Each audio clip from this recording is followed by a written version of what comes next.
Baxtiyor Qudratullayev 1971-yilda Toshkent viloyatining Yangiobod shahrida tug'ilgan. Shuning uchun uning o'g'ri ismi ikkita talqinga ega. U 26 yoshida tojni Yo'ldosh Ashurov, Dedhasan va Dato Tashkentskiy qo'llaridan olgan. Vorzakonlik tojini kiyish hozirgi zamonda mashhur bo'lgan ekstremal rejimda bo'lib o'tdi. Biroq virtual tarzda taqdim etilgan toshkentlik Baxtining yuqori kuchlari hech qachon tortishilmagan. U unvonni munosib qabul qilib, butun umri davomida o'g'rilarning tushunchalariga sodiqligini isbotlab, nafaqat tabiatdagi turli vaziyatlarda, balki Tovoqsoy qamoqxonasidagi O'zbekistondagi eng qattiq rejimda o'zini ko'rsatdi. Bo'lajak toj egasiga Yo'ldosh Bo'stalliqskiy o'sha paytda O'zbekistonga smetrashi etib qo'yilgan edi.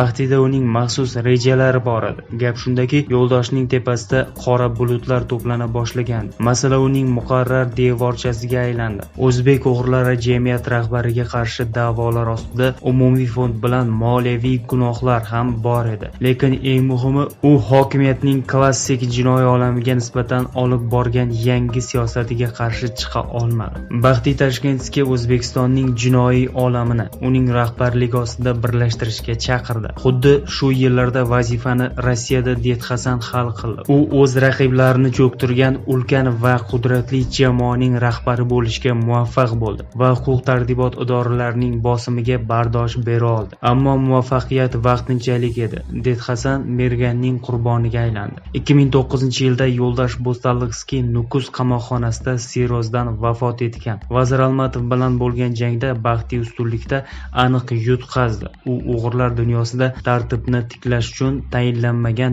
birinchidan mamlakatdagi barcha zonalarni qizil rangga bo'yalgan edi. Keyin u o'zi O'zbekiston chegaralarini tark etishga majbur bo'lgan. 2008-yilda Moskvada hibsga olingan va 6 oy o'tgach O'zbekiston tomonining iltimosiga binoan vataniga qaytarilgan. Toshkent uni O'zbekiston Respublikasi Jinoyat kodeksining 273-moddasi giyohvand moddalar savdosi bo'yicha sud qilishdi va jazoni jasliqda o'tash uchun jo'natishdi. Uning taqdiri haqida hokimiyat bilan muzokara olib borgan nufuzli o'zbeklardan Salimboyevcha, ya'ni Salim Abduvaliyev donoligiga ishonch hosil qilish mumkin va u davlat va soyali tuzilmalar orasida bog'lanib, uning evaziga hokimiyatdagilarning boyligi va shon-sharafiga sazovor bo'lgan. Baxtiy Tashkentskiyning yutqazganiga tasalli uning asosiy raqibi vazir Zakir Almatov o'z irodasini va ishtiyoqini yo'qotganligi edi. 2005-yilda u Andijondagi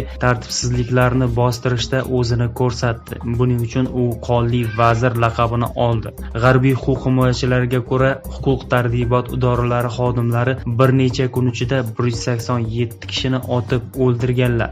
Bir yil o'tib, u sog'lig'i yomonlashgani uchun ishdan bo'shatildi. Endi u surunkali diabet kasalligini davolash uchun chet elga kelganida qurolsiz aholiga qarshi sodir etgan jinoyati uchun hibsga olish va javobgarlikka tortish masalasi doimiy ravishda ko'tariladi. Baxtiy Tashkentskiy hali ham vatandoshlar tomonidan Qirg'izistonning O'sh shahar hokimi Melis Mirzakmatovni kaltaklash bilan eslab turildi. Vorzakon mansabdor shaxsga musht bilan hujum qilgani amalni isrof qilish emas, balki Mirzakmatov o'zini qirg'iz millatchisi deb atab, o'zining anti-o'zbek qarashlarini yashirmaganligi uchun kaltaklandi. Baxtiyning xatti-harakatlari rasmiy hokimiyatni tan olmaydigan va millatiga qarab odamlarni ajratmaydigan yozilmagan o'g'irlar shon-sharaf kodeksiga to'laqonli mos keladi. Birinchi marta Baxtiy Tashkentskiy 2008-yilda giyohvandlik moddasi saqlanganligi uchun hibsga olingan. U 6 oyni tergov hibsxonasida o'tkazdi. Shundan keyin O'zbekistonga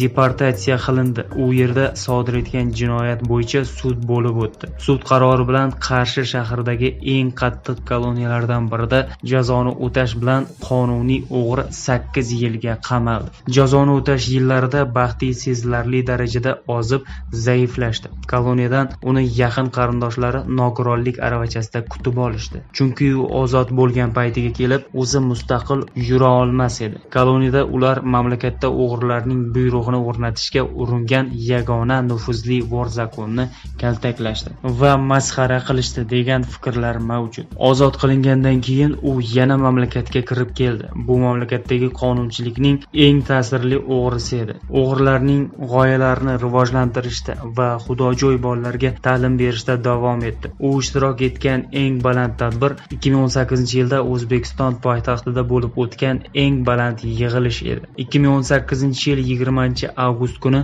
Toshkentda Podsovet hududidagi barcha vorzakonlar yig'ilishi bo'lib o'tdi. Bu haqda 30-avgust payshanba kuni jinoiy olamga yaqin manbalarga asoslanib Ozodlik radiosi xabar bermoqda. O'zbekistonning marhum prezidenti Islom Karimov davrida jinoyat doiralarining aksariyati qamoqqa tashlangan. Ularning o'z qismi hukumat nazorati ostida ishlagan. Hozirgi qonun o'g'rilarining yig'ilishi Toshkentda 20 yil ichida birinchi marta bo'lib o'tdi, deydi rossiyalik tahlilchi. Nashr bilan suhbatda sobiq sovet jinoiy idoralari to'g'risidagi ma'lumotlarni o'rganib, o'z nomini oshkor qilishni istamoqda. Uchrashuvga 46 yoshli o'zbekistonlik jinoiy hokimiyat vakili Baxtiyor Qudratullayev tashrif buyurdi.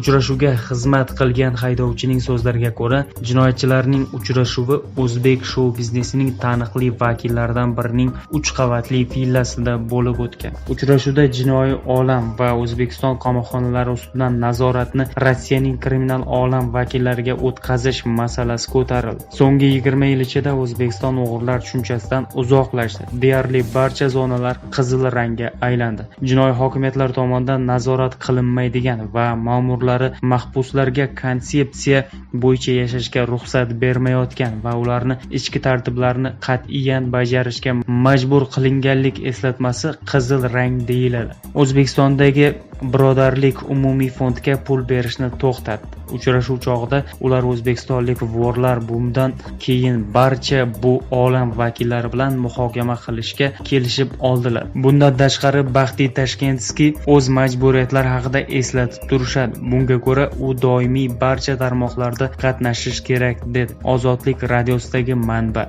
Uchrashuvdan keyin O'zbekiston poytaxti huquq-tartibot idoralari tomonidan qozog'istonlik 60 yoshli Aytkal Maymushekov qo'lga olindi. Birozdan keyin u qo'yib yuborildi. Ishonchim komilki, u taniqli o'zbek biznesmeni Salim Abduvaliyevning aralashuvidan so'ng qo'yib yuborilgan, deydi Ozodlik radiosidagi suhbatdosh.